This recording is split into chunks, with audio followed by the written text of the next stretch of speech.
स्वर्गलोक आवडते आणि आपण मृत्यू लोकातल्या लोकांना जर स्वर्गलोक आवडते, मग स्वर्गातले लोक असे का म्हणते आम्हाला मृत्यू लोक पाहिजे? मित्रो, स्वर्गातल्या लोकांची अशी मागणी असते की आम्हाला मृत्यू लोकात यावं, आणि मृत्यू लोकातली मागणी अशी असते की स्वर्गात जावं. मग असं स्वर्गामध्ये आणि मृत्यू लोकामध्ये का बरं फरक आहे की मृत्यू लोकामधला फरक हाच आहे की इथे ज्याने देह धरून प्रवेश केला त्याला हा मृत्यू लोक किती आवडला. आणि एखाद्या हॉटेलमध्ये गेलो, आलिशान हॉटेल असेल, किती जरी आवडलं तरी जेवढे दिवसाचे आपण तिकीट बुक केली असत त्याच्यानंतर क्षणभर सुद्धा आपल्याला मॅनेजर राहू देत. चला चाबी घ्या.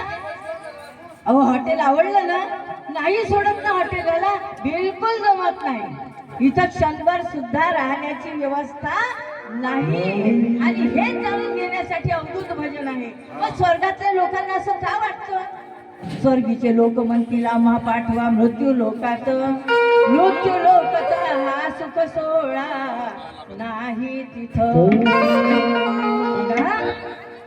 जी वस्तू आपल्याला फुकट मिळते तिची किंमत राहत नाही, परंतु स्वर्गामधल्या लोकांना माहिती आहे की सूक्ष्म देहामध्ये जरी ते राहत असेल पण मृत्यू लोकातली वस्तू त्यांच्या जवळ नाही. कारण स्वर्गामध्ये फक्त अमृत आहे. काय आहे? मृत्यू लोकामध्ये काय आहे? नामामृत. काय आहे? हा इतका फरक आहे की हा जो देहधारी आलेला जीव आहे, जेव्हा की याला किती जरी या देहावर प्रेम असलं तरी पण या देहाला एक दिवस जीवाला सोडून जावं लागतं आणि हा देह धरणीवर पडत असते. कुठे? आणि धरणीवर पडते म्हणून याची किंमत आहे. मित्र हो, मृत्यू लोकातल्या लोकांची किंमत लोकांना माहीत नसल्यामुळं मृत्यूला घाबरतो. आणि मृत्यू आहे म्हणून आपण सगळ्यांना एकमेकाबद्दल प्रेम आहे. जर आपण खूप वर्ष जगलो असतो नाही हा असा देह धरून तर आपल्याला आपल्या देहाची म्हणून स्वर्गाच्या लोकांमध्ये आणि मृत्यू लोकांमध्ये अमृत पाताळी अमृत अमृत नाही रे धन्या.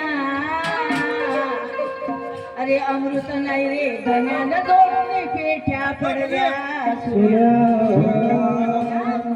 स्वर्गातही नामामृत नाही आणि पाताळातही नामामृत नाही. फक्त या मृत्यू लोकांमध्ये काय आहे? नाम घेण्यासाठी हा देह आलेला आहे. घेरला शंकर सुद घरला राजासी,